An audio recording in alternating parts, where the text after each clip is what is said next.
Tá, se eu tiver disponível também eu respondo, tá? É porque às vezes eu entro, quando eu entro eu faço tudo de uma vez. Não é sempre que eu entro dentro do Moodle, mas eu também tiro dúvidas se for o caso. E também ela falou cada 15 dias, a semana que não vier sou eu, então eu também posso tirar dúvidas nessas semanas, que serei eu.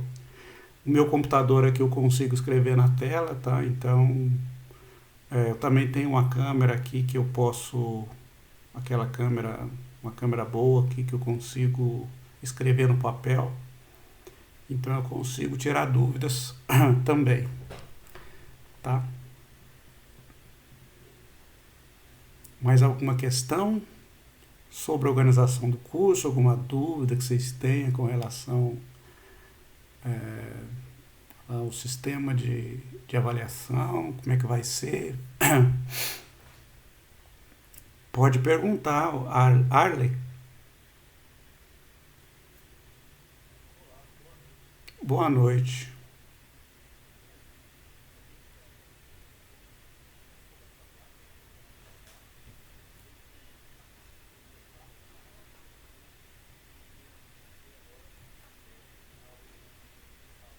Certo.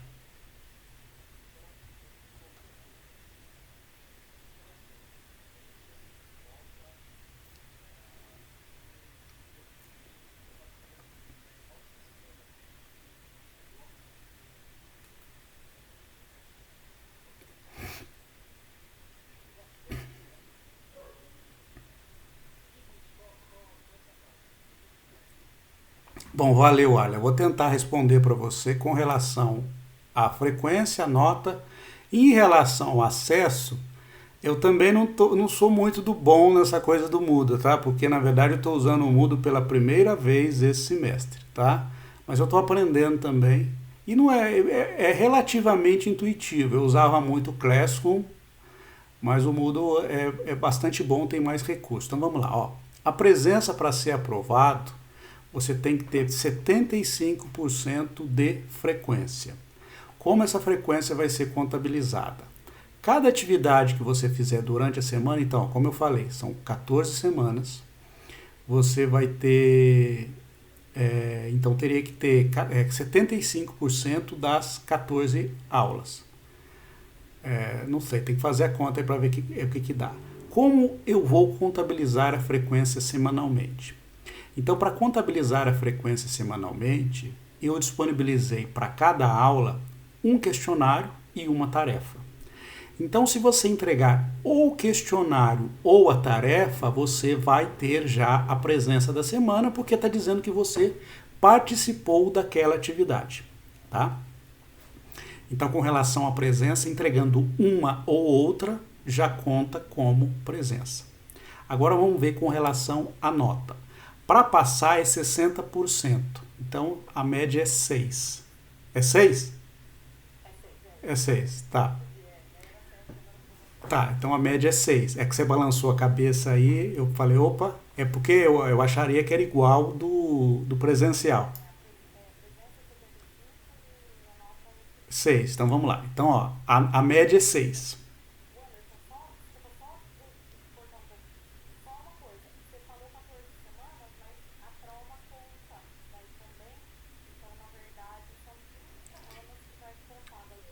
Ah, beleza. Então são 15 semanas. Então 75% de 15 dá quanto? Quem fez? Tá bom fazer a conta. Depois alguém faz a conta aí e me diga. Então são 15 semanas, porque a prova conta e além da prova, aquela que perde e faz de novo conta também, né? Não, a recuperação não, a prova tem a especial. Uma falta que teve, tá. Mas assim, eu acho que em relação à presença vocês não terão problema. Não é possível que durante a semana você não consiga entrar lá um pouquinho só para entrar no questionário. Você fala, eu estou sem tempo de fazer atividade, mas você entra lá, respondeu o questionário, não precisa nem acertar tudo, não. Se respondeu, já contabilizará como presença, tá bom? Então, com relação à nota, então eu estava falando a nota é 60%. como essa nota vai ser contabilizada? Bom, das atividades que foram deixadas, tá? São 14 semanas. Então, nessas atividades, a gente vai ter o quê? Um questionário e uma tarefa em cada semana. Um questionário e uma tarefa. Eu vou contar as 10 melhores notas dessas 14, tanto no questionário quanto nas tarefas, tá bem? E como é que vai ser a média final? Vai ser a soma da nota dos questionários mais a das tarefas dividido por 2, tá? Então, o questionário vai valer 10, a tarefa 10. Então, eu somo as duas notas, divido por 2, tá bom? Então, essa vai ser a média das atividades que você vai ter. No programa de ensino, isso tem peso 8 e a prova presencial tem peso 2. Então, se você fizer todas as atividades e, em teoria, tirar 10 em tudo, você não vai ficar com 100, vai ficar com 80, porque a prova presencial vale 20 pontos, tá bem? Então, é assim que vai funcionar a forma de pontuação. Com relação ao sistema, aí eu não sei qual a sua dúvida específica, se é o endereço para entrar, eu não sei como é que foi disponibilizado o endereço para vocês entrarem. Eu estou aqui, inclusive, com o curso aberto, tá? O endereço é o campo, eu acho que o endereço é o campus virtual Moodle, não é isso, Alessandra? Ó, eu vou colocar aqui o endereço no chat. Esse é o endereço. Eu acredito que você já tenha entrado. Alguém já colocou aí, valeu. Então esse é o endereço, você vai clicar aí, vai aparecer para você. Deixa eu compartilhar aqui minha tela.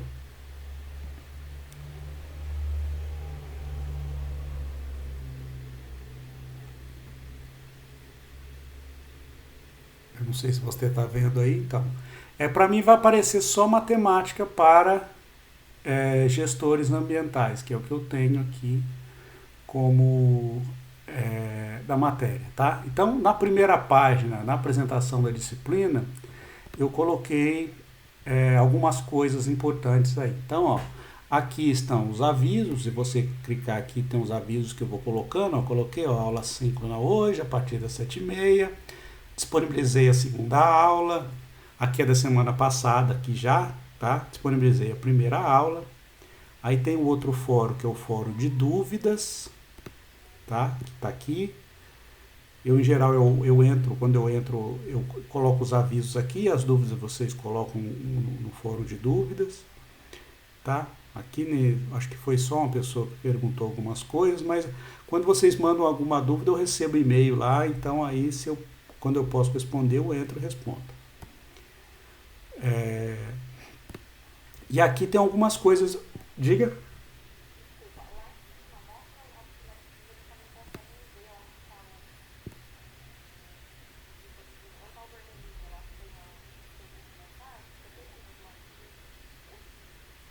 Aqui. Tá, então aqui. Isso, consegue ver. É só clicar aqui, eu não tinha usado isso aqui. Só clicar. Ah, tá, legal. Aí aparece a caixa de entrada, né? Tá, legal.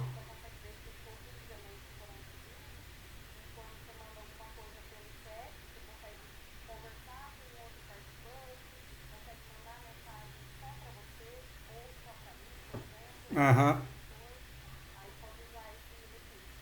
Tá, legal. Obrigado, eu não sabia, tá? Tô aprendendo também. Legal. Bom, continuando aqui, então aqui ó, tem o plano de ensino e a data importante. Como eu disse, eu vou atualizar, né? Então aqui tem as informações do curso. Claro que essa parte aqui, evento, objetivo geral, metodologia, isso aqui faz parte, competências, faz parte do preenchimento, mas o mais importante para vocês aqui são as unidades, né? O que vai ser coberto em cada unidade. E esse cronograma, o sistema de avaliação, eu expliquei aqui, as bibliografias que vocês vão usar, tá? E o principal aqui é essas datas aqui. Então, ó, a disponibilização das matérias vai continuar a mesma. Só como eu disse para vocês, ó, essa da primeira semana vou deixar entregar o dia 11. As outras eu vou colocar para as quartas. Então aqui eu vou atualizar, ao invés de ser 11, vai ser 13, aqui 21. E vou então atualizar sempre para as quartas-feiras. Porque daí como tem esse encontro na segunda, se você tiver alguma dúvida, durante a segunda a gente tira as dúvidas, você vai lá, entrega, termina as atividades para poder entregar, tá bem? Então isso aqui é legal, vocês têm programa de ensino aí. E aí, se vocês verem os outros links, eu não vou ficar abrindo todos, mas aqui estão todos os materiais complementares que eu utilizei para montar o curso. Então, você pode clicar aqui, ó, isso aqui é um livro, aqui é outro livro, outro livro, outro livro. São todos livros digitais que eu utilizei. Quer dizer, utilizei, que você pode utilizar. Bom, então vamos lá na primeira aula, só para mostrar para vocês algumas coisas aí. Então, se você clicar aqui, toda a aula vai ser assim, vai ter um texto, tá? Então, esse texto aqui, eu coloco o que vai ser feito na aula, coloco um material de consulta que se você quiser consultar, tá certo? Então tá aqui os materiais, aonde você encontra eles, ó, tem o endereço de todos eles, todos estão online. Eu peguei todos os materiais livres e online que estão disponíveis, então você vai ter facilidade de encontrar. E pus mais do que isso, coloquei na página que está a referência do material. Você precisa procurar o material? Não. Eu fiz um resumo, então de toda a aula tem um resuminho aí, ó. Então esse resumo aqui é suficiente para você seguir o que vai ser cobrado mais à frente aí nas atividades. Mas se você quiser pegar, se aprofundar, fique à vontade. Você vai conseguir ter esses materiais aí, você escolher um ou outro, você vai conseguir.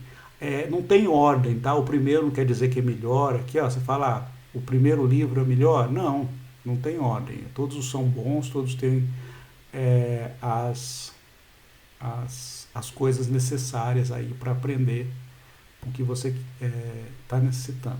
E aí tem as videoaulas, tá? Então peguei videoaula 1, aqui 2, quebrei em 2, porque foi me pedido para não passar muito de 15 minutos aí das aulas, então quando passava eu quebrava ela em 2.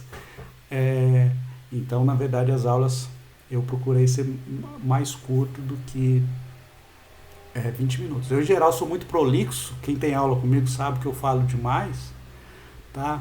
Mas eu tentei ser o máximo objetivo que eu pude. Às vezes não consigo, tá? Mas eu tentei. E aí me perguntaram sobre os questionários. Então todas elas têm o questionário. Então o questionário tem aqui, né? Então você tem que chegar lá e responder os questionários. Você tem 3 horas para poder responder os questionários, tá bom? São 5 questões, são bem simples as questões, tá? Então você pode olhar a primeira, a segunda, questões aí, são bem tranquilas, você vai ver que não é difícil, tá? E finalmente a atividade, a tarefa, tá bem? Então a tarefa você vem aqui, todas elas têm, você baixa ela, tá? E aí eu baixei aqui, ó, você clica nela e vai aparecer a atividade para você poder fazer e responder, tá? Então, esse é o esquema de todas as aulas. Se você olhar na segunda, a mesma coisa. O que pode acontecer é ter mais aulas, às vezes mais videoaulas, porque às vezes o conteúdo é um pouquinho mais extenso, mas a sequência é a mesma. Tem aula, tem o texto, as videoaulas referentes ao texto, o questionário e a tarefa, tá? Se a pessoa já conhece sobre o assunto, só olhar o texto já é suficiente em geral, já pode fazer os questionários e as tarefas relacionadas a isso aí. Eu vou ver se tem alguma pergunta aqui. Eu escutei barulhinho de alguém perguntando. Tá. Élica fez uma pergunta.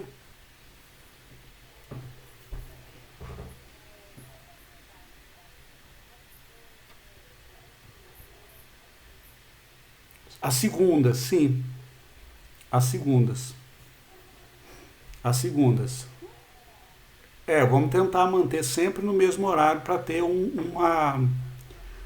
para ter uma rotina, né?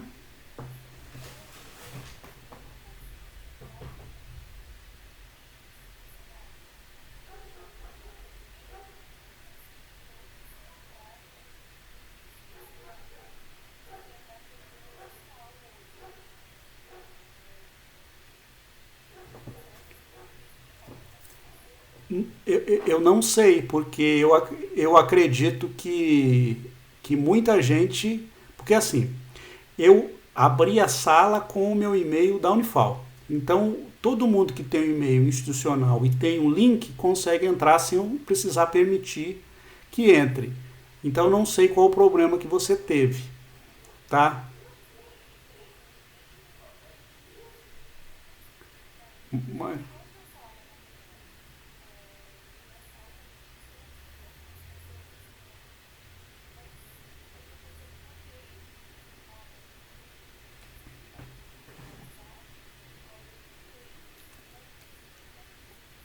Grupo do WhatsApp, bom, eu não tenho grupo do WhatsApp, eu mandei por mensagem, não foi?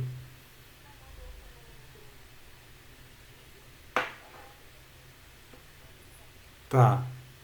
Ah, se você tiver dificuldade de entrar, você pode entrar com seu e-mail pessoal, do jeito que você conseguir entrar, tá bom, tá tranquilo, tá bom. Valeu. Igor, pode falar, Alessandro?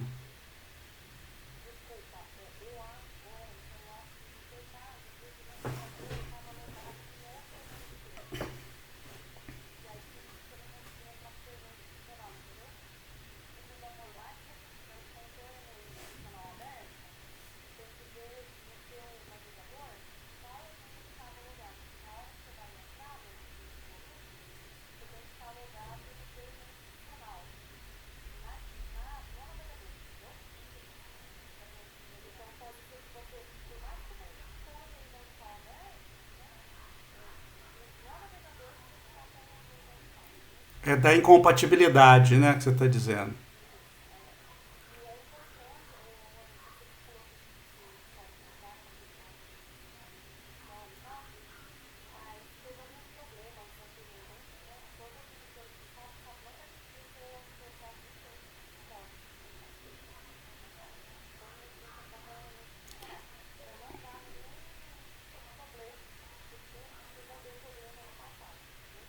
Qual tipo de problema? Qual tipo de problema?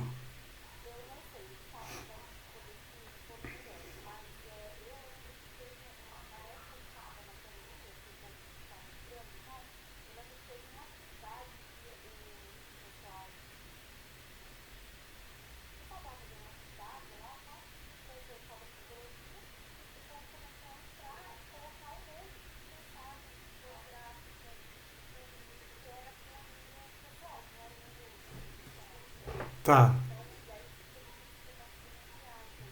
Ah, mas aí você. Mas esse é um caso extremamente isolado, né? Eu nunca, eu nunca tive esse problema durante a pandemia, não. Não, eu vou permitir, pode entrar. É porque às vezes a pessoa fica com dificuldade de entrar no e-mail dela, esquece a senha e vai perder a aula por causa disso. Eu acho que é um detalhe muito bobo. Eu não me apego muito a essas coisas, não. Sou uma pessoa extremamente desapegada a isso. A não ser que falem para mim, ó, você não pode permitir quem venha com e-mail de fora. Aí tudo bem. Mas ninguém falou nada, então por mim tá tranquilo. Tá bom? Igor,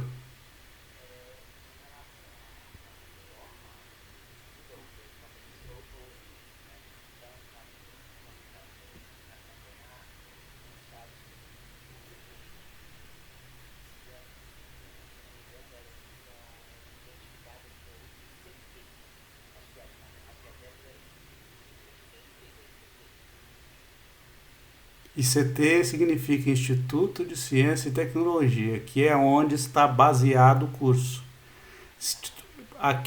Nós somos aqui de Poços de Caldas. Então, aqui em Poços de Caldas, se chama ICT. ICT Unifal, Instituto de Ciência e Tecnologia Unifal. tá?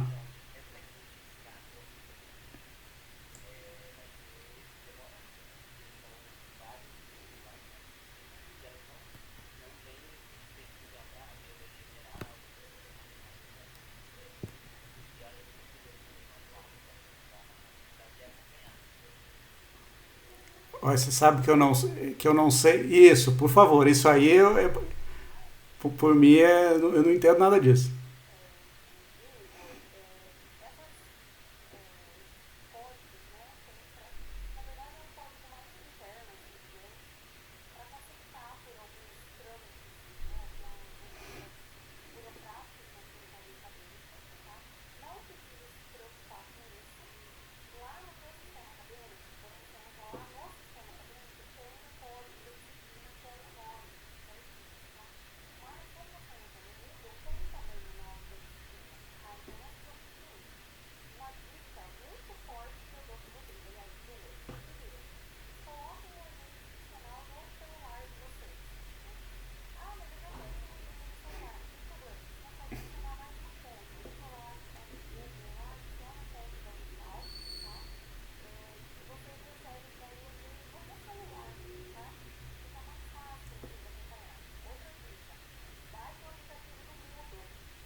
Acabou, Alessandra? Tá, Cláudia, Cláudia, por favor, Cláudia.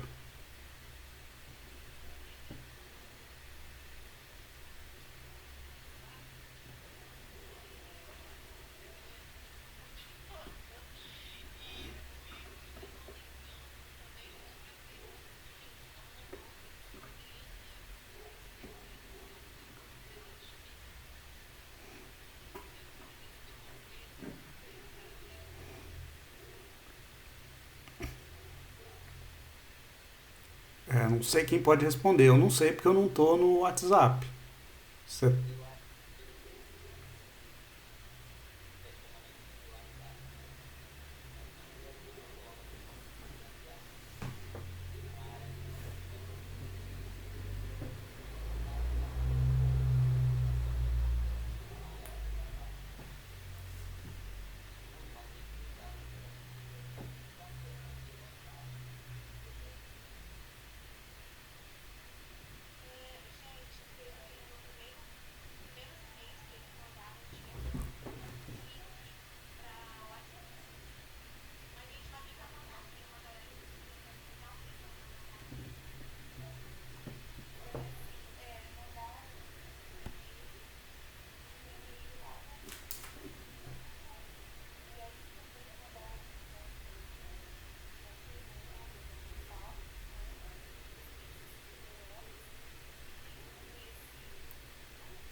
Ó, mandaram alguma coisa aqui.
É a Nanda, pode falar, Nanda.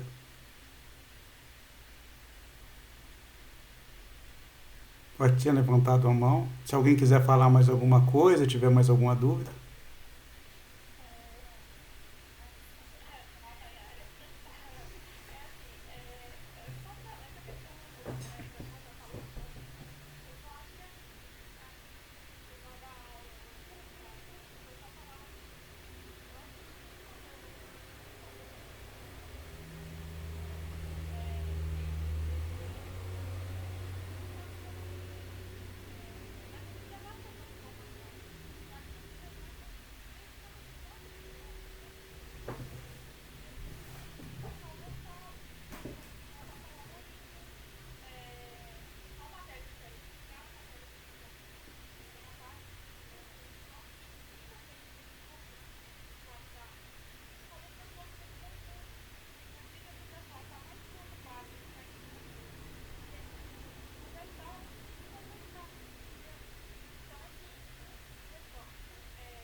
É outra coisa também, vocês não são obrigados a participar, tá?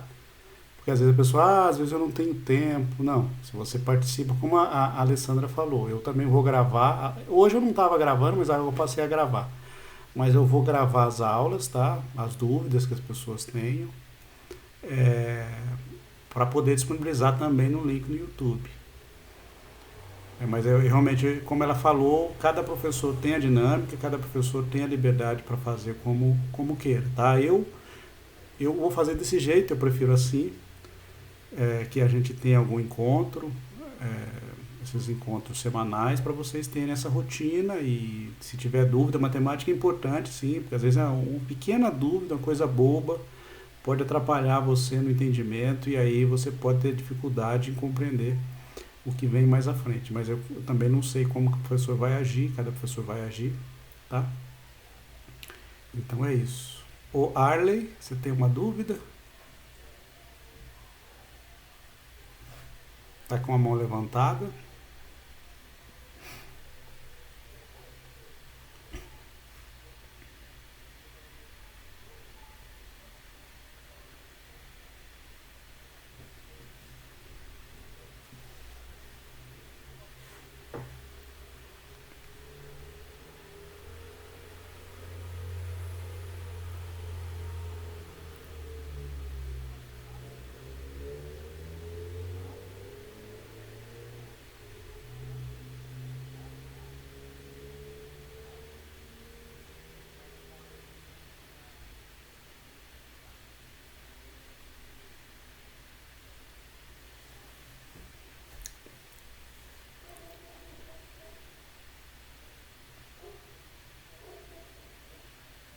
Sim, é tudo mudo.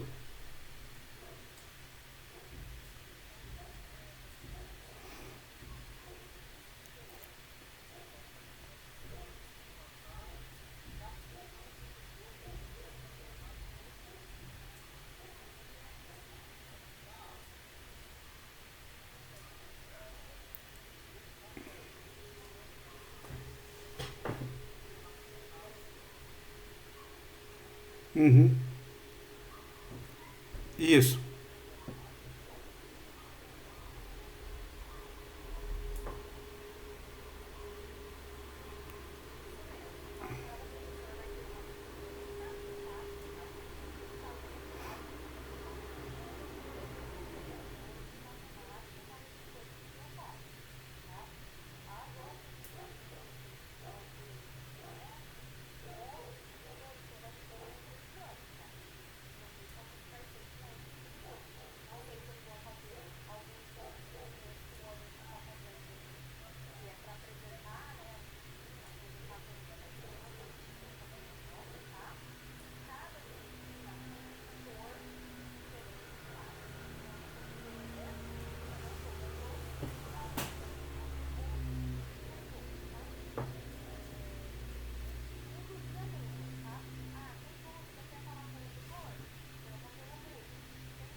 Valeu, obrigado você por participar.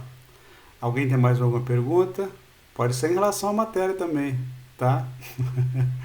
Mas hoje eu imaginava que o pessoal ia ter mais questionamentos com relação ao funcionamento. Vocês têm mais alguma pergunta com relação ao funcionamento do curso? Pode. O Arley tem mais alguma pergunta? A tua mão está levantada ainda, eu vou baixar ela, tá? Ô, Letícia, pode? Você tem pergunta? Pode falar.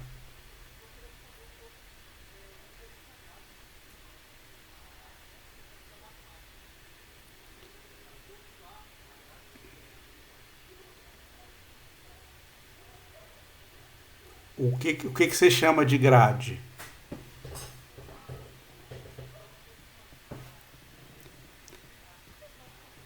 Você quer saber o que vai ser.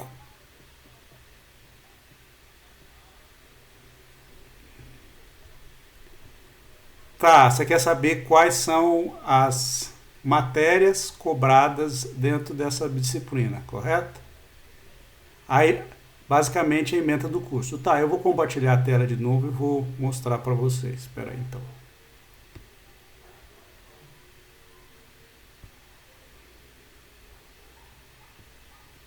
Tá, então eu vou colocar aqui. Eu vou abrir aqui a apresentação da disciplina. Eu vou abrir o plano de ensino aqui para vocês.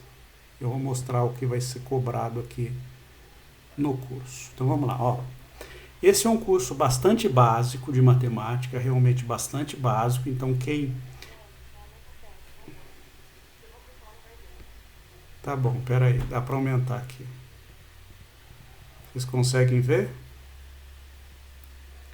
Tá dando. Tá dando para ver? A minha tela aqui, eu estou numa tela de 13 polegadas, mas às vezes a pessoa está usando celular, né? E fica bem pequeno. Tá dando para ver agora? Se não, dá para aumentar mais um pouquinho ainda. Ó. Dá para aumentar um pouquinho mais. Ó, essa aqui é o máximo. Tá bom, então vamos lá. Então, ó, como eu falei, é um curso bastante básico. Essa é uma disciplina bastante básica. Então, quem fez um segundo grau relativamente razoável, não precisa nem ser bom, vai ter visto essas coisas aí todas. Mas a gente pensa um curso imaginando que o aluno vá aprender mesmo, tá? Então eu não pressupus nada que vocês sabiam, obviamente uma outra coisa assim a gente pressupõe que saiba, mas eu tentei fazer um curso o mais autocontido possível no tempo que me foi permitido de 45 horas desse tipo de curso, tá? Então, na primeira unidade, o que vai ser cobrado? Vai ser cobrado os conceitos de conjunto. Então, o conceito básico de conjunto, nada muito complexo sobre conjuntos, e aí as operações sobre os conjuntos, a notação importante ali dentro do conjunto, união, interseção, complementar. Então, isso tudo eu expliquei. Se você vai acompanhar as aulas, você vai ver que eu coloquei com bastante detalhes. Alguns símbolos matemáticos que são importantes usados em conjuntos, porque em conjunto a gente introduz alguma linguagem matemática. O conceito de diagrama de Venn, que é bastante útil para poder resolver alguns probleminhas, e alguns probleminhas práticos de fato. Algumas operações com intervalos. É importante o conjunto a gente aprende para introduzir o conceito de intervalo e a representação de números dentro da reta real. Então isso aí representa a primeira unidade. Essa primeira unidade foram quebradas em duas aulas. Tá? Então a primeira aula vai até a parte de símbolos matemáticos e a segunda aula vai de diagrama de Venn em intervalos. Então o diagrama de Venn tem alguns probleminhas para resolver, que são bem simples, vocês vão ver que é bem simples. E a parte de intervalos. Na segunda unidade, aí já entra na parte de expressões, de fazer cálculos mesmo, tá? Então, a segunda unidade é a parte de que é uma aula, a segunda unidade é uma aula mesmo, nessa parte aí é toda uma aula. E aí tem o que na segunda unidade? Expressões de primeiro grau e expressões de segundo grau. Cálculo das raízes, resolução de problemas e máximos e mínimos para equações de segundo grau. Tudo fórmula, tá? Nada complexo, então todas as fórmulas estão disponibilizadas, coloquei exemplos, tá? Se você for acompanhar as aulas, todas têm exemplos lá, tem exemplos no textinho que eu deixei, então é tranquilo também de acompanhar, não terão dificuldades. Principalmente a parte de expressões do primeiro grau é bastante tranquilo. Por enquanto não falei do conceito de gráfico de função, vai ser mais à frente, mas aqui obviamente eu desenho como é que é o desenho de uma função do primeiro e segundo grau, que também é bastante simples, aí vocês vão ver. A terceira unidade, que também é uma aula, são as inequações. E aí as inequações, a gente tem inequação do primeiro grau, utilizando resolução gráfica e analítica, e do segundo grau. Só. Não tem inequação produto, nem inequação razão, nem nada além disso. Só segundo grau e primeiro grau. Tá? Por que eu falo inequação produto? É porque às vezes a pessoa vê no segundo grau e aí tem muita dificuldade nesse tipo de inequação. Mas inequação do primeiro grau vocês vão ver que é muito fácil de fazer. E do segundo grau também, pela forma como resolvo, é muito tranquilo de fazer, tá? Não vai ter dificuldade. Se eu acompanhar bem lá o que eu fiz, vocês vão ver que é bastante tranquilo. Como a Alessandra falou, eu tento ser o máximo organizado possível, inclusive na forma de apresentar o conteúdo, tá? O máximo... Eu não sou muito direto, às vezes eu sou prolixo, mas tento ser o máximo organizado, tá? Na unidade 4, que também é uma aula, então essa aqui seria a quinta aula, aí a gente começa nas relações entre conjuntos, tá? E aí, por que isso? Porque aí eu vou começar a introduzir o conceito de função. Então, nessa unidade 4 é importante porque eu vou apresentar o que vem a ser as relações envolvendo conjuntos. Então, a gente já introduziu o conceito de conjunto antes. E aí, o conceito de função, que é o conceito fundamental dentro da matemática. Tá? Então, por isso esse curso aqui é um curso que se baseia muito em coisas que vocês já viram no primeiro e segundo grau, mas é um resgate importante de algumas coisas que às vezes pode ter ficado algumas lacunas. Por exemplo, o conceito de função, como o que é a importância e como esse conceito aparece dentro da matemática. E o conceito de função, o domínio e imagem de função, e aí alguns exemplos. Tá? Na unidade 5, aí eu falo sobre o plano cartesiano, tá certo? O plano cartesiano, que é o plano XY, vocês já viram, porque se vocês fizeram um gráfico uma vez na vida, ou viram um gráfico uma vez na vida, vocês viram um plano cartesiano, e eu explico, né, cada coisinha dentro do plano cartesiano e gráfico. E aqui no gráfico eu utilizo softwares gráficos para fazer o gráfico. Na verdade eu coloco o site aí. Então eu entrei lá no site, um site muito legal de fazer gráfico, é o GeoGebra. Então eu deixei lá, né, vocês vão ver nas aulas, em uma das aulas que eu fiz, eu peguei o site mesmo, fui lá, fiz o gráfico dentro do site e mostrei como fazia. Então é bem legal, é um site muito bom, ajuda você a ter uma visualização muito boa da cara da função. Porque às vezes você pega uma função, pode se achar difícil, não para esse curso, as dos cursos são tranquilas, mas em algum momento que você se depare com alguma função que você tem que fazer, ou graficar, então esses softwares e esses sites são muito legais. E eu sempre utilizo para poder fazer os gráficos. Eu digo software porque você consegue baixar o GeoGebra também no seu celular, não precisa estar online para poder utilizar, você consegue baixar e utilizar. Tá? No celular, no computador, tá? Mas se você não quiser baixar e tiver online, você consegue fazer. E aí o conceito de classificação de funções, a classificação para injetora, sobrejetora e brijetora, e a verificação gráfica de quando é uma ou outra coisa ou não é nada, tá? Então essa é uma coisa muito legal, porque às vezes não se cobra muito, ou o professor não apresenta ao longo do primeiro e segundo grau, então aqui eu fiz com algum detalhe, tá? E ajuda bastante a classificar essas funções. Posteriormente, o conceito de algumas funções, que é o conceito de função composta e função inversa, tá? Então eu apresento o conceito de composição de função, dou alguns exemplos, como é que faz para compor a função, como é que eu faço para inverter algumas funções, não são todas que são possíveis. Se você for acompanhar a aula, você vai ver que só as funções bijetoras que são possíveis de ser invertíveis, tá? Então, essa é a unidade 6, que seria a 7ª aula. A unidade 7 é a função do primeiro grau, tá? Ou função afim, que é a mesma coisa, ou função linear, que é função que é uma reta, que é muito fácil de desenhar o gráfico, funções polinomiais gerais e aplicações. Aqui eu coloco funções polinomiais gerais, mas a gente não estuda de fato isso, a gente estuda a do primeiro grau. As gerais eu mostro como é que você faz um gráfico lá no GeoGebra. Tá? Então no GeoGebra eu ensino a fazer o gráfico, mas obviamente na hora do cálculo vai ser basicamente do primeiro grau. E aí tem uns exemplinhos. Em geral, os exemplos que eu coloco são exemplos de aplicações. Então é um probleminha com alguma aplicação prática. Quer dizer, obviamente que é idealizada, mas é uma aplicação prática. A unidade 8, mesmo conceito aí de função. Aí a gente vem a função do segundo grau. Agora, nessas aulas vão ser os conceitos de algumas funções importantes. Então, ó, função importante para vocês no curso. Função do primeiro grau, que são as retas. Funções do segundo grau, que são as parábolas, né? Que vocês também já viram, né? Aí tem o conceito de domínio, imagem, como é que é o gráfico da função, aplicações disso aí em alguns probleminhas práticos, né? O famoso teorema de Bhaskara vai aparecer aqui, né? Aí a próxima função, que é a unidade 9, são as funções do tipo exponencial, né? Expoentes de função exponencial. E aí eu faço o gráfico da função, aquelas propriedades de exponenciação, né? Que a gente já viu, sei lá que ano que é, sei lá, sexto ano, sétimo ano agora, não sei.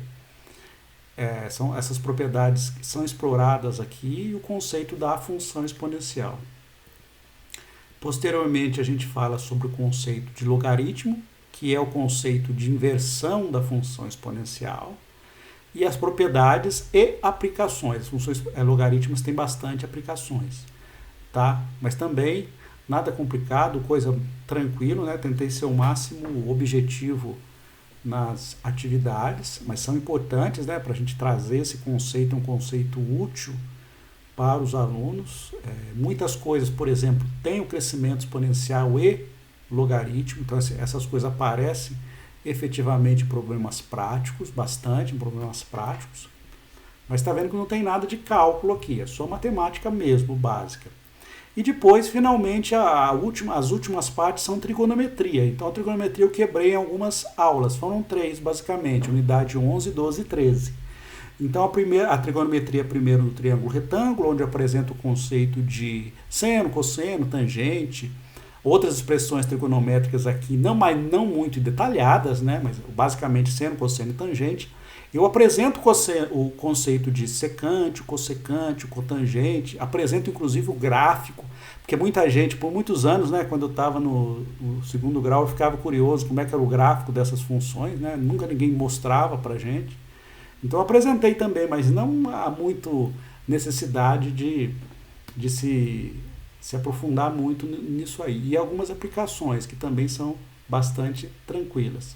Aí o conceito de círculo trigonométrico, que é isso importante para a gente encontrar primeiro quadrante, segundo quadrante, terceiro quadrante, quarto quadrante, o sinal do seno, do cosseno dentro de cada um dos quadrantes, a transformação de ângulos, como você reduz o ângulo para o primeiro quadrante.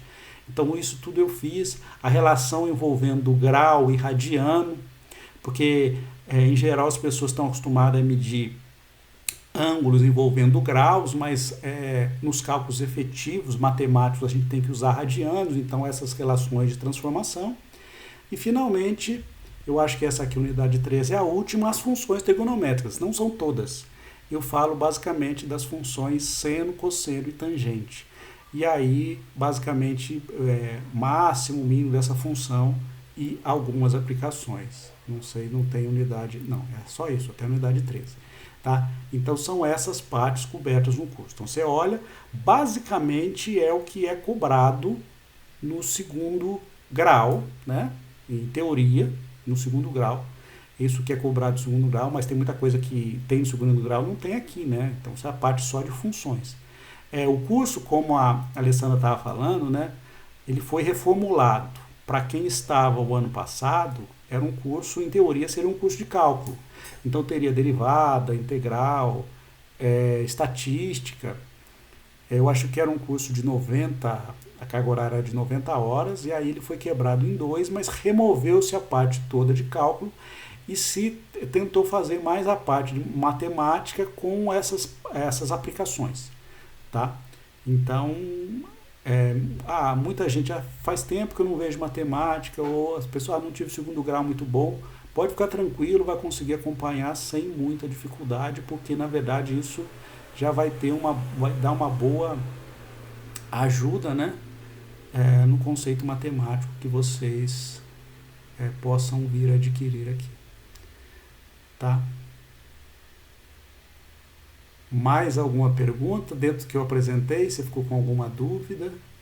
Quer que eu explique alguma coisa? Toda hora que eu saio de lá eu fecho aqui, porque senão fica aquela coisa infinita. A pessoa olha, fica aquele infinito ali. Tá? Tem mais alguma dúvida? Não? Alguém quer fazer alguma pergunta específica de alguma parte da matéria? Vocês vão ver, vai ser cobrado ao longo do curso, a gente vai tendo essas coisas para serem cobradas, tá? Letícia, você tinha levantado a mão aquela hora, eu não perguntei. Por favor, pode perguntar que você tenha dúvida. Tudo bem. Sim,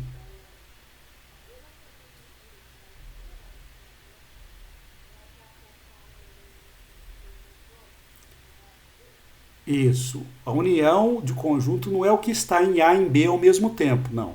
A união é que pode estar em A, ou pode estar em B, ou pode estar nos dois ao mesmo tempo. Então, na união é tudo. Você pega os elementos de A mais os elementos de B e isso está na união. A interseção é que tem que estar nos dois ao mesmo tempo, tá? A união você pega tudo. Se tiver 50 conjunto, a união é tudo. Então a união é quando você pega tudo. E a interseção, sim, a interseção tem que estar em todos, tá? Em todos os conjuntos ao mesmo tempo.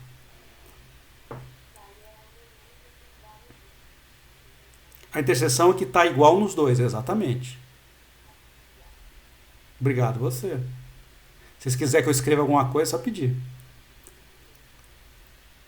Igor, por favor.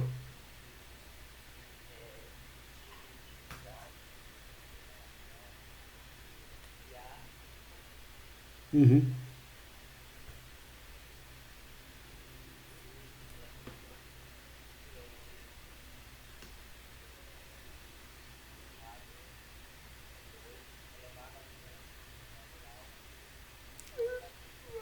Tá, pera aí, vou fazer um negócio. Agora eu vou então compartilhar com vocês uma tela aqui e vou escrever, tá bom?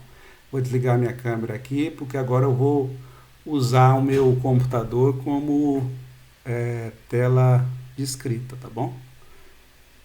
Então deixa eu fechar aqui e vou compartilhar uma tela. Obrigado pela pergunta.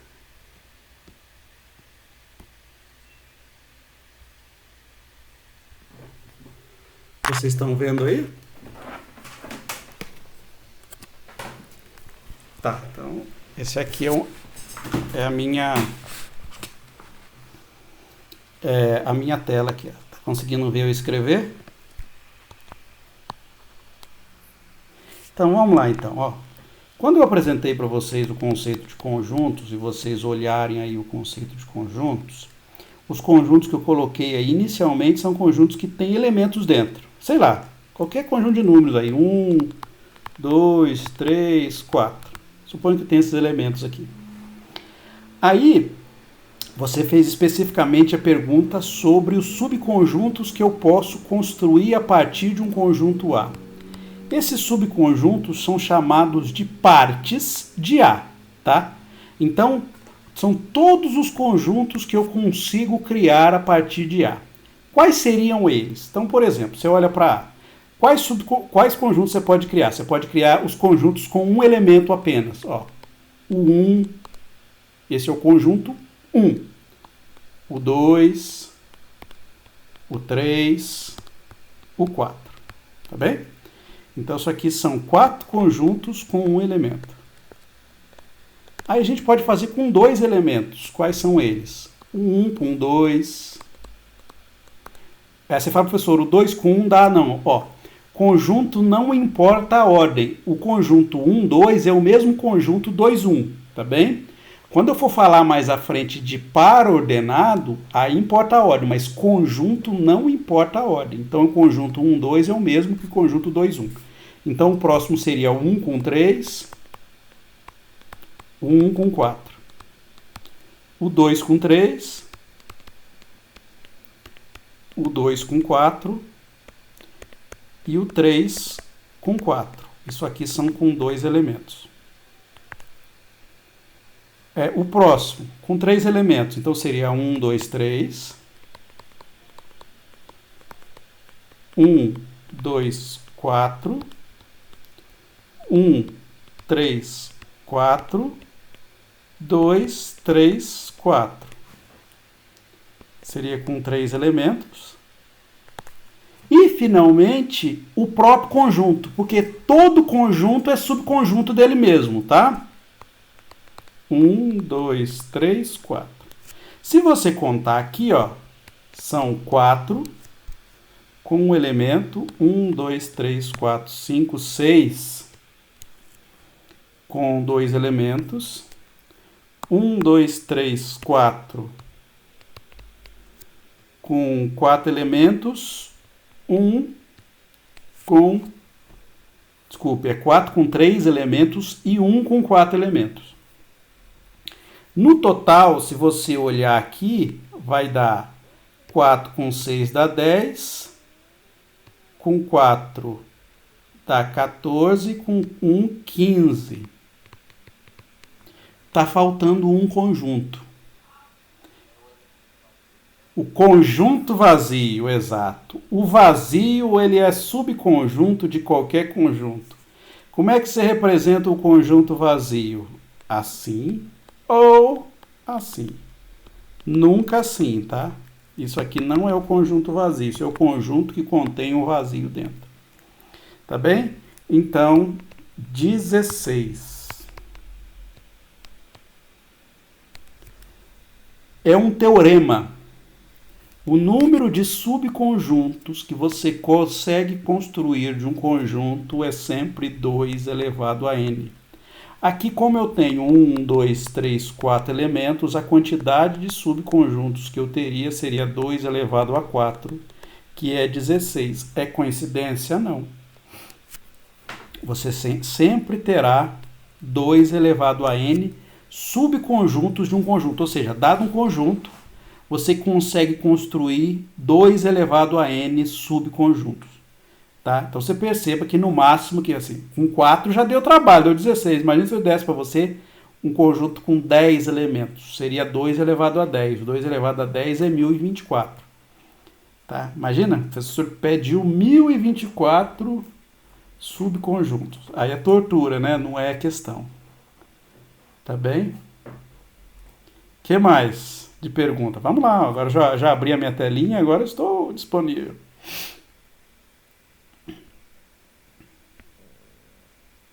Se quiser que eu faça alguma coisa específica, alguma pergunta específica, uma curiosidade específica.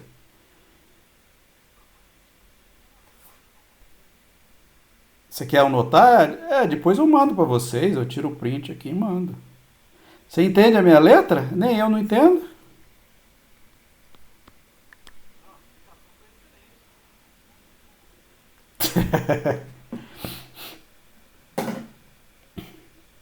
Se alguém tiver alguma dúvida, pode perguntar, porque eu não estou vendo a tela de vocês. Pode ir, não precisa fazer fila não, pode ir.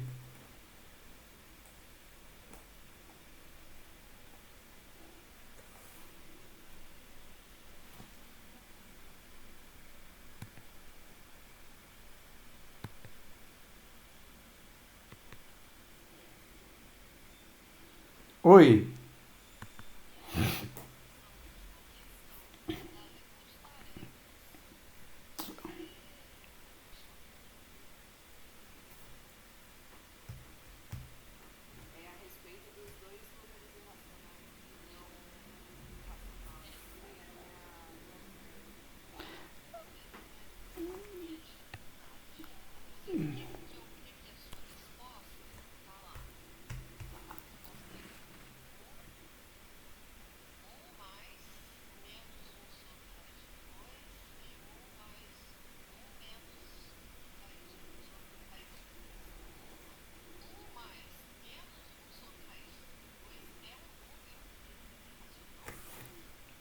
todo número que não tem raiz exata é um número irracional. Tá bom.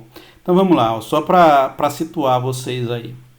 Ó, a sequência de números que a gente tem com o conjunto são os naturais, né? Como eu já coloquei na aula lá. 1, 2, 3 e vai embora. A pessoa falou, professor, cadê o zero? Se você olhar na aula, você vai ver que eu não coloco o zero como dentro do conjunto dos naturais, porque o conjunto dos naturais é um conjunto de contagem. Então, se é o conjunto de contagem, então é alguma coisa. Ninguém fala zero alguma coisa. Não? Uma cadeira, duas, três. Ninguém fala zero cadeiras. Então, natural. Para mim, começa no 1. Se você vê em algum livro, começa no 0. Também não tem problema, pode usar. Depois, os números inteiros, que aqui vem do menos infinito, né? Menos 1, 0, 1 e vai embora. Tá? Então, ou seja, aqui dentro dos inteiros tem todos os números naturais, positivos, os mesmos naturais com sinal de menos e o elemento zero. E depois os racionais, que são todas as frações. Tá? São P sobre Q, tal que P está em Z e Q pertence a N. Por que eu escrevi desse jeito? Porque se o Q pertence a N e o meu N não tem zero, essa divisão está bem feita. Ou seja, quem está aqui dentro? Todas as frações, todas. Todas as frações estão aqui dentro, inclusive os números inteiros. Fala, professor, como é que o número inteiro pode ser uma fração? Número 3. 3 sobre 1, pronto. Ou 6 sobre 2 também, se você quiser, é a mesma coisa. Não existe uma representação única de números, tá bom? Ou as dízimas também. Todas as dízimas são possíveis ser colocadas na forma de fração. O que tem de interessante nesses conjuntos? Esses conjuntos são fechados em relação a algumas operações.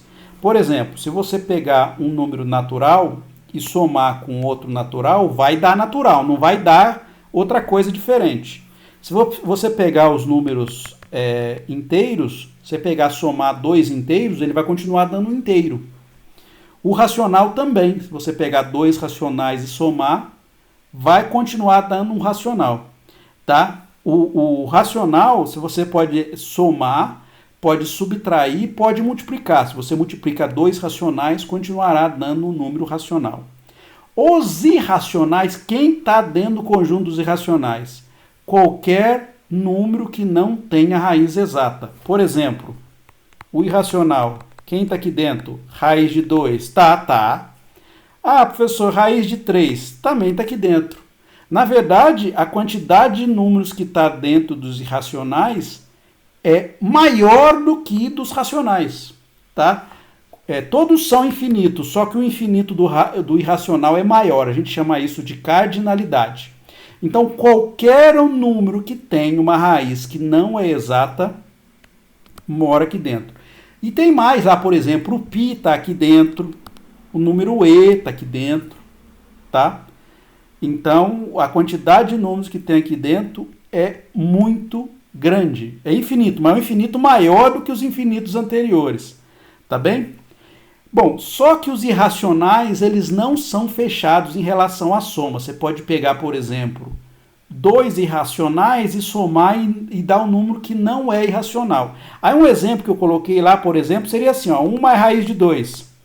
É irracional? Tem raiz aqui, ó. Tem raiz, é irracional.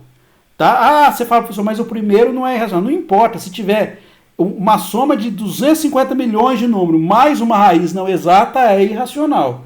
Tá? Então, colocou qualquer raiz não exata na soma aí do número, ele fica irracional. E um outro número irracional, 1 menos raiz de 2. Ó, os dois são. Então, você pega um irracional mais um irracional, você tem um exemplo de soma que não está dentro do conjunto dos irracionais. Isso aqui vai dar 2, e 2 ele é racional. Ele é inteiro e ele é natural, mas ele é racional também. Por quê? Os naturais moram dentro do conjunto dos inteiros, que mora dentro dos conjuntos dos racionais. Tá bem? Se você fosse fazer aqui em diagrama de bolinha, como eu fiz, aí não sei se eu fiz, mas se eu não fiz, faço aqui agora, é assim, ó, o conjunto dos naturais, aqui o conjunto dos inteiros, aqui o conjunto dos racionais. Os irracionais está tudo lá de fora aqui. E os reais é a união dos racionais com os irracionais. Então, tudo isso aqui dá o número real. E o número real, qualquer número que você conheça, exceto as raízes de número negativo, né, que são os complexos. Mas qualquer número que você pense aí, 2, real. Raiz de π, real. Tá? Então, todos os números, em geral, são números reais. Respondida a sua pergunta? E aqui você pode brincar à vontade, ó. Pode pôr qualquer número aqui, ó. Mais raiz de 3, menos raiz de menos 3, 7, 8, aqui não importa. Eu coloquei isso aqui para cancelar esse com esse aqui, ó. Aí daria um número racional. Tá bem?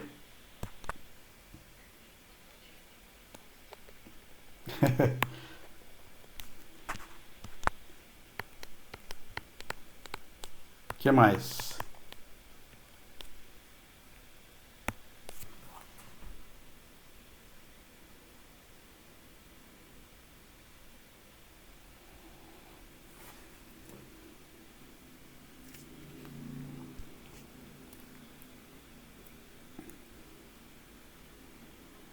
Oi.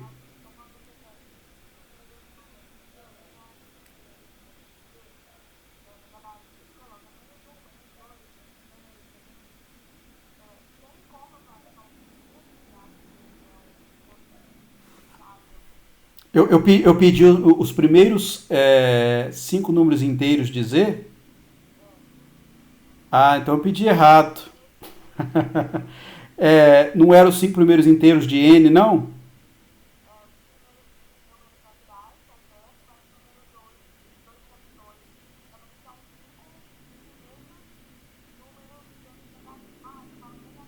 Ah, negativos, tá.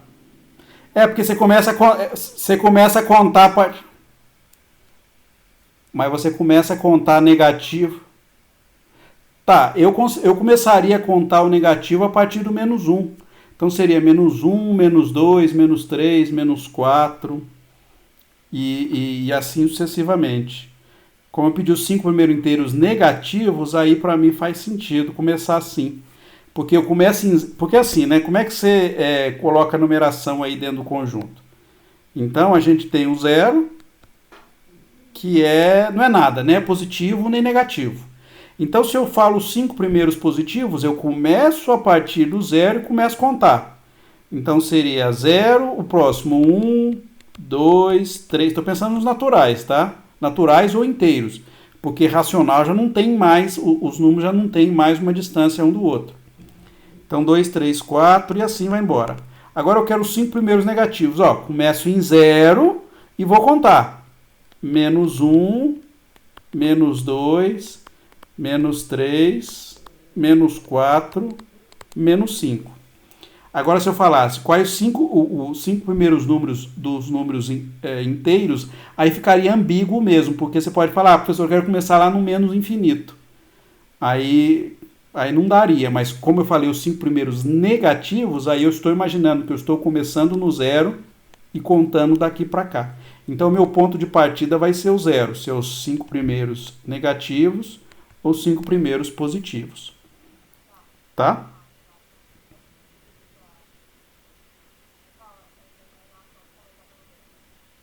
Tá bom.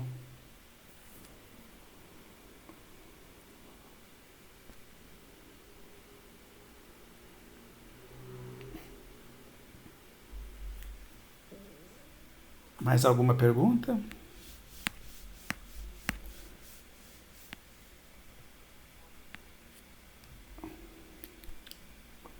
O que você gostaria de saber desses números? Posso falar muita coisa sobre ele. É, então, os números racionais, que são todas desculpe, são todas as frações. Você quer saber o que ele historicamente? Posso contar uma história para você.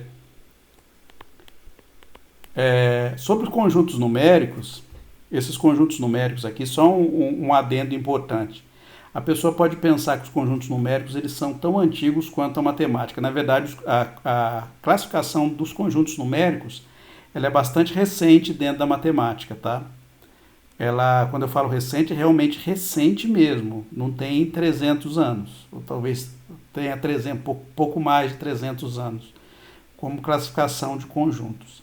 Eles foram criados para poder organizar as sequências numéricas que a gente tem. Porque, historicamente, se você olhar o conjunto dos naturais, ele foi criado, ou foi pensado pelos seres, o ser humano nos seus primórdios, não foi pensado matematicamente, né? Os números 1, 2, 3, 4, eles foram criados para fazer uma contagem. Tá? Então, por isso que eu falei que eu não coloco o zero aqui dentro, porque o ser humano, a matemática surgiu naturalmente para o ser humano como um processo bastante natural. Por exemplo, o ser humano olhava lá, tinha uma vaca. Então, era uma vaca, duas vacas, três. Ninguém falava zero vaca. Então, hoje em dia, o conceito do zero é muito bem conhecido pela gente. Mas o número zero foi o último número colocado no sistema de contagens, acredite. Porque o zero, o conceito de vazio é um conceito bastante complexo dentro da matemática. O zero ele dá muito problemas em vários cálculos que a gente encontra. Tá? Então, primeiro conjunto, o dos naturais. Naturalmente, surgiu-se o conjunto dos inteiros, que era pegar os naturais e colocar o sinal de menos. Tá? Faz sentido, bastante sentido. E aí aproveitaram, na conceituação de conjuntos, colocar o zero também. Então, são todos os números inteiros positivos, inteiros negativos e o zero. Aí, o conceito das frações. Eu não sei se vocês sabem, por exemplo, Pitágoras, né? Pitágoras foi um matemático bastante conhecido, inclusive tem aquele teorema de Pitágoras, né? O teorema de Pitágoras é aquele do triângulo retângulo. O triângulo retângulo é assim, ó. O triângulo tem 3 lados. O retângulo é um triângulo que tem uma coisa especial. Vocês vão ver mais à frente, eu vou falar de trigonometria, e aí tem a ver com esse triângulo aqui. Ele tem um ângulo de 90 graus, tá? Que é um ângulo reto. Esse é um ângulo de 90 graus. É o ângulo que você constrói para a parede aí, para montar uma parede, esse é o ângulo da parede, 90 graus de abertura. Então, o triângulo retângulo vale a seguinte relação, ó. Esse tamanho eu vou chamar de B, esse tamanho de C e esse tamanho aqui de A. O teorema de Pitágoras diz que esse tamanho ao quadrado mais esse tamanho ao quadrado é igual a esse tamanho aqui ao quadrado, ou seja, o quadrado, isso aqui é um cateto, isso aqui é um outro cateto, isso aqui é hipotenusa.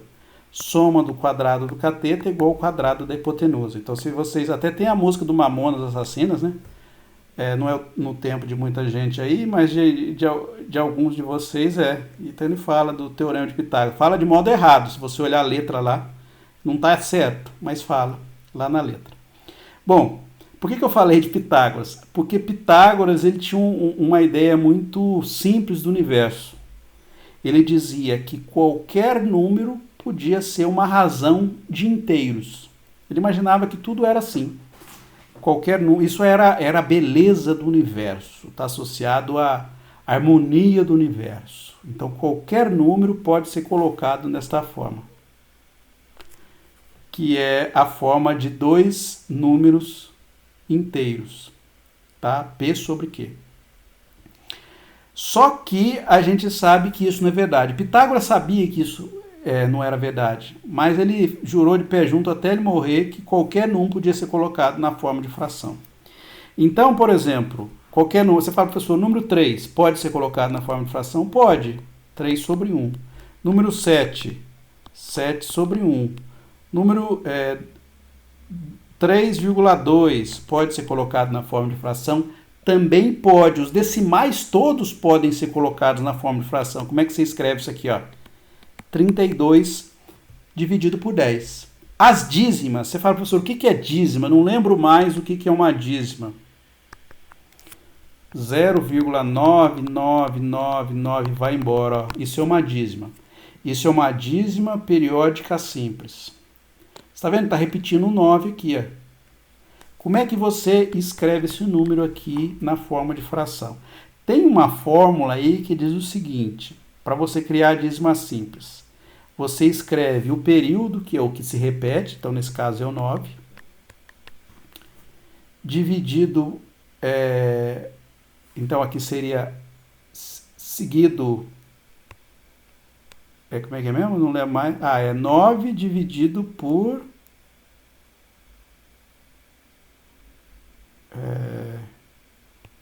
sabe que deu um branco agora na dízima? O 033, isso aqui é mais fácil de eu lembrar. Não, como é que é? É o período dividido... Não, 0,33 é 1 dividido por 3. Então isso aqui vai ser... Eu vou multiplicar isso aqui por 0,99...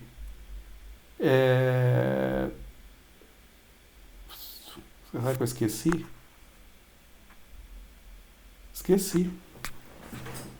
Esqueci como é que é a fórmula. Bom, mas tem uma fórmula aí, ó. O 0,3333 aqui é 1 dividido por 3.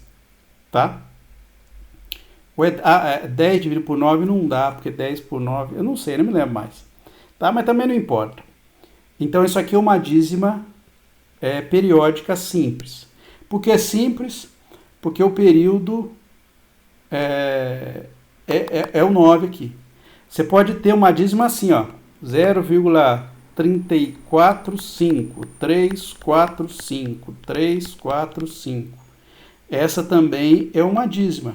Então, tudo que tem alguma repetição a partir de algum momento é uma dízima. Também não vou lembrar como é que eu construo isso aqui. Eu não sei se é por 999, eu acho que é 345 dividido por 999. Eu acho que é isso mesmo. Acho que aqui só que 9 dividido por 9 vai dar 1. Eu acho que o 099 é a única que não dá para ser escrito na forma de dízimo. Porque isso aqui vai ficar 9 dividido por 9, que vai dar 1. E de fato o número 09999 aqui vai embora, isso é representação do próprio 1. Eu acho que é isso mesmo. Por exemplo, 0,7777. Como é que você representa isso aqui? É 7 dividido por 9. 0,88 e vai embora. É 8 dividido por 9. Então, em teoria, 0,9999 seria 9 dividido por 9. Então, no caso, é 1. E, de fato, é isso mesmo, porque o 1 e o 0,999 vai embora, representa o mesmo número. Como eu disse para vocês, a representação numérica não tem uma unicidade. Você consegue representar o mesmo número de mais de uma forma diferente. Tá? Então, você sempre divide por 9. Você pega o período e divide por a quantidade de 9 que tem no período, quando se repete. Então, isso é uma dízima. Tá? Agora, os números irracionais é muito mais fácil de identificar um irracional, porque qualquer raiz que não dê exata é irracional. Se você tiver num número qualquer raiz que não seja exata, é um número irracional, qualquer. Professor, eu fui tentar calcular a raiz de 257, não tem raiz exata. Então é irracional, tá? Se der algum quebrado em algum momento, se jogou na calculadora lá e não deu uma raiz exata, não deu um número exato, ele é um número irracional, tá? Na verdade, a quantidade de números irracionais é muito maior do que a quantidade dos números racionais, como eu disse para vocês. A cardinalidade. Quando a gente conta a quantidade de números infinitos, a gente chama de cardinalidade. Quantos elementos tem no conjunto dos naturais? É infinito, verdade. Nos inteiros, infinito também. Nos racionais, é infinito também. Só que a cardinalidade do natural, dos inteiros e dos racionais é a mesma. Então, o infinito deles são iguais. Então, se eu fosse falar grosso modo, quer dizer que o conjunto dos naturais, dos racionais e dos inteiros tem o mesmo número de elementos. Acredite, é verdade. É possível criar uma função que mostra que ele tem o mesmo número de elementos. Mas o do irracional é muito maior. A cardinalidade dos irracionais é muito maior do que a cardinalidade desses outros conjuntos que eu falei. Na verdade, a quantidade de elementos irracionais que tem é a mesma dos reais. Tá? É muito maior. Se você parar para pensar, faz até sentido, porque qualquer fração, você tira raiz, a grande maioria não tem raiz exata. Por exemplo, 1/3. Tirou raiz, é irracional esse número aqui. Tá? Um outro detalhe importante, que muitas vezes a pessoa pode ficar na dúvida, vocês vão ver mais à frente quando eu for falar de exponenciação, mas quando você tem, por exemplo, uma fração desse tipo aqui, tira raiz, você pode tirar a raiz da de cima e a raiz da de baixo. Raiz de número 1 é 1. Raiz de 3 não tem raiz exata, a gente deixa como raiz de 3. Uma coisa que muita gente aprendeu ao longo da vida, eu não digo que está errado, mas só que está incompleto, é quando o professor falava o seguinte: 1 sobre raiz de 3 está errado. Se você deixar escrito 1 sobre raiz de 3, vai morrer. Tipo coisa assim, né? O professor dava aquela coisa exagerada. 1 sobre raiz de 3 não pode. É mentira, porque 1 sobre raiz de 3 pode. 1 sobre raiz de 3 é um número, é filho de Deus, tá? Pode, se quiser deixar desse jeito, pode. Não tem problema nenhum deixar 1 sobre raiz de 3, tá? Mas muita gente aprendeu, quando via 1 sobre raiz de 3, tinha que remover a raiz de baixo, ou seja, racionalizar. Tá bem? Então a pessoa vinha aqui em cima e embaixo e multiplicava por raiz de 3. Tá? Em algum momento do curso ali eu vou falar de modo bastante breve sobre a racionalização. E o que acontece quando a gente multiplica em cima e embaixo com raiz de 3? Então embaixo vai ficar, quando você multiplica um número por ele mesmo, você eleva ele ao quadrado. Então ficaria raiz de 3. Embaixo ficaria raiz de 3 elevado ao quadrado. Uma raiz elevada ao quadrado, você cancela esse 2 aqui com a raiz e daria raiz de 3 sobre 3. Então, para quem lembra de racionalização, se escrevia assim: 1 sobre raiz de 3, manipulava para ficar raiz de 3 sobre 3. Mas se você quiser deixar 1 sobre raiz de 3 em algum momento aparecer na sua vida, isso aí não tem problema nenhum, tá? É filho de Deus também. Tá? No passado se fazia porque não existia calculadora. Aproximar 1 sobre raiz de 3 é muito mais difícil do que aproximar raiz de 3 sobre 3. Então por isso que racionalizar isso aqui fazia sentido. Mas este aqui é um número irracional e esse aqui também, tá? Então se tiver uma raiz que não é exata, é um número irracional. Tá bem? E se tiver uma soma aí, ó, por exemplo, raiz de 3 mais 7, é irracional? Tem raiz aqui. Se tiver um pedaço dele que tiver raiz, já é irracional. Pode ter 500 números aqui, mais 8, mais 44, mais 3, ainda vai ser irracional. Há um outro número muito legal que é irracional, é o π. O π é irracional. Como é que eu sei que o número π é irracional? Um número irracional, por exemplo, é 3, 14, 15 e vai embora. Só que eu não sei quais são os próximos, tá? No número irracional não se repete. Os números que vão a seguir você não sabe qual que é. No racional, por exemplo, a dízima, ó, vai repetindo sempre. Vai repetindo. Você fala, professor, aí se tiver um número assim, ó, 0, 7, 9, 4, 3, 5, 1, 2, 3, 1, 2, 3, 1, 2, 3. É um número irracional? Não, esse é racional. Por quê? A partir de um certo momento começou a repetir, ele é racional.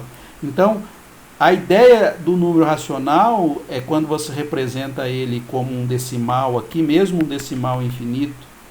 Se ele está repetindo, ele é racional. Se ele não se repete, como é o caso do π, ele é irracional. Tá? A raiz de 3 também, se você for tentar calcular, ela não vai repetir, vai dar um número aqui, papapá, e não vai repetir nunca. Tá bem? Bom, então é isso. O que mais? A Paula perguntou alguma coisa? Boa noite.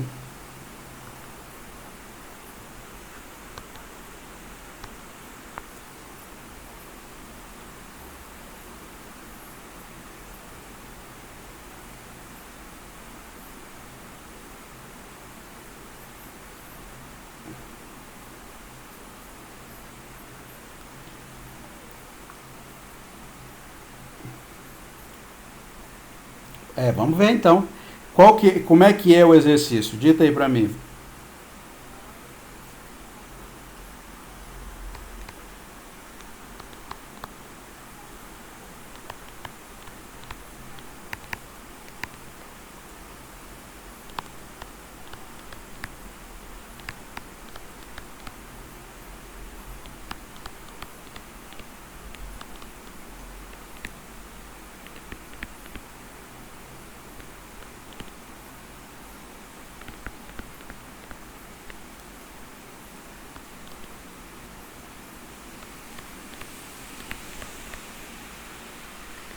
E 10 de todas as cores. Isso? Então vamos lá, ó. Como é que eu resolvo esse tipo de problema? Esse é um problema típico de conjunto. Diagrama de Venn, tá bem? Então vamos lá.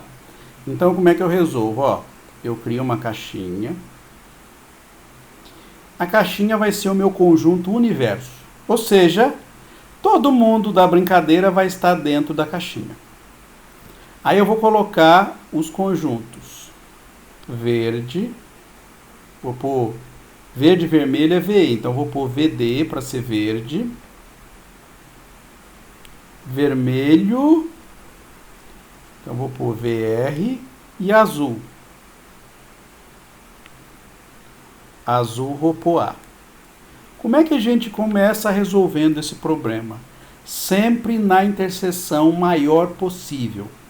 Tá bem? Então, sempre na interseção maior possível, a gente começa colocando as informações. Então, das informações dadas, 10 comprou de todas as cores. Aonde que vai entrar esses 10? Vocês estão vendo aí a minha tela, né? Então, os 10 vão entrar aqui, ó, na interseção dos 3. Porque quem está morando aqui está no verde, no vermelho e no azul. Então essa informação já foi, vou riscar ela. 5 verdes e vermelhas apenas. Verde e vermelho. É tudo apenas, né? Apenas, tá bom. Então, verde e vermelho apenas. Então, se é verde e vermelho apenas, os 5 estão aqui. Certo? Porque quem mora aqui comprou verde e vermelho, mas não comprou o azul. Tá? Esse pedaço aqui, ó. Vou pintar aqui em vermelho, ó. Este pedaço só está no verde e no vermelho. Aí, azuis e verdes apenas. Azul e verde. Azul e verde aqui. Então, 5. Azuis e vermelhos. Azuis e vermelhos tá aqui. Que foram 10. Tá bem? Então, já montei da minha interseção. Agora, vamos lá. Verde.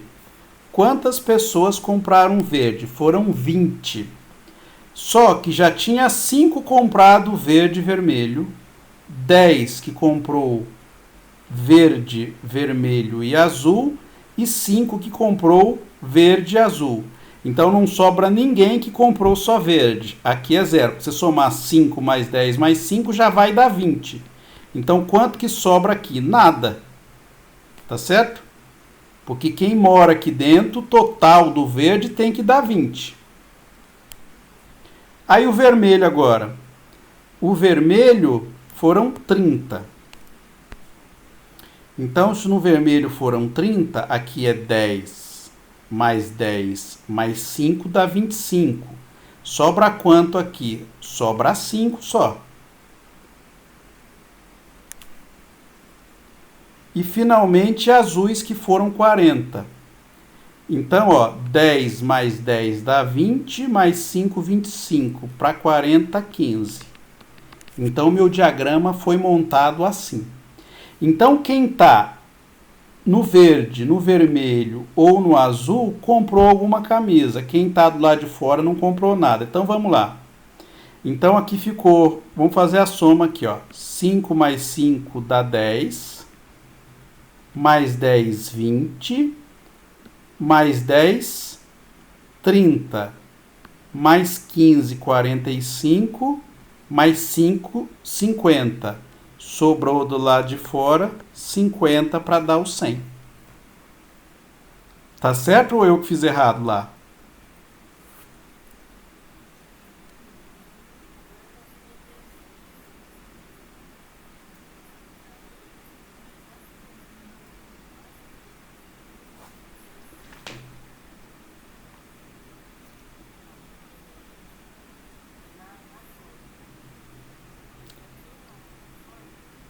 Ah, mas não tente usar a fórmula, faça o desenho.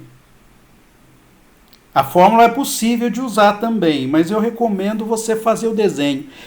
A melhor coisa de resolver esse tipo de problema é através do diagrama. Isso em qualquer que seja a situação que você for resolver esse problema, a melhor coisa é faça as bolinhas, porque o diagrama de Venn ela tem essa vantagem. Você não precisa decorar a fórmula. Você vai, professor, joga na fórmula. Eu não vou lembrar a fórmula, tá? Então, para a gente deduzir, eu posso até deduzir a forma, mas eu não lembro. Mas eu lembro a forma de fazer assim. Eu faço as interseções, sempre faço a interseção possível entre os três. Você fala, professor, mas pode acontecer de algum problema não ter os três ao mesmo tempo. Então, você põe 0. Mas você dá a possibilidade de ter interseção dos três aqui. Então, você monta o seu problema de modo, o desenho, assim sempre. Se tiver 3, você monta assim. Então, aqui, esse azul é onde está nos 3 ao mesmo tempo. Nesse vermelho é que está aqui e aqui. No rosa é que está aqui e aqui. No amarelo é que está aqui e aqui, tá? Então eu sempre indico, para resolver esse problema, joga no diagraminha. Não utilize a fórmula. A fórmula, eu só coloquei lá para mostrar que ela existe. Mas a melhor forma de fazer é através do diagrama, tá? Até em problema de concurso, eu sempre indico, faça o diagrama. Nunca tente decorar a fórmula, porque a fórmula não é intuitiva, o diagrama é muito intuitivo. Valeu.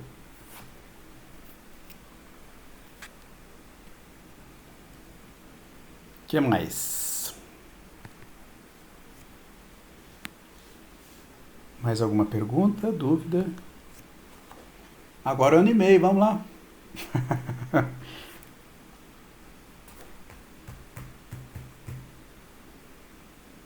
Se não tiverem mais dúvidas. Foi legal, foi um encontro legal.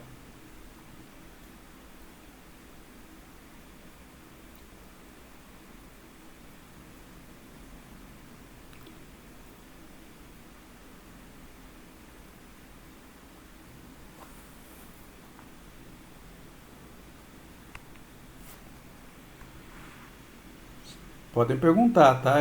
Eu parei de compartilhar aqui porque...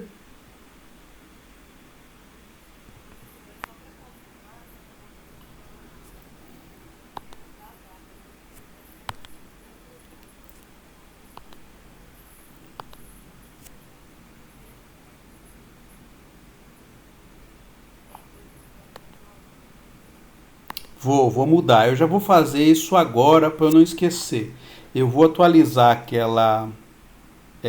o plano de ensino e vou mudar a data. Então, vou mudar para as quartas-feiras, só para vocês terem um cronograma, para vocês verem lá o que vai ser entregue em cada semana. Mas você já fique combinado, vai ser às quartas-feiras, até a meia-noite de quarta-feira, para poder entregar. Tá bem? Valeu. Oi, Júlia. Tudo bem? Boa noite.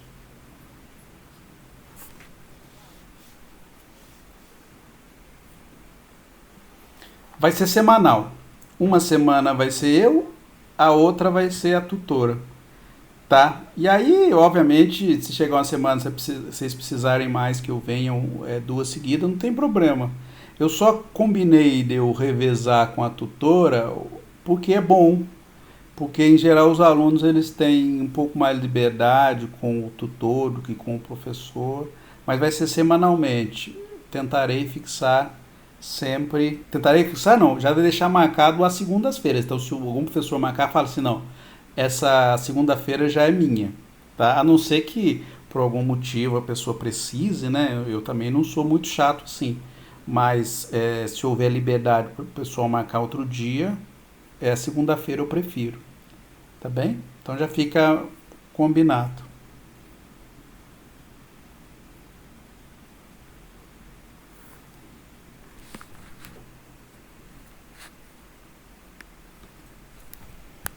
Bom, então, obrigado pela presença. Boa noite. Se tiverem alguma dúvida também pode colocar lá no fórum lá. Então é isso. Boa noite.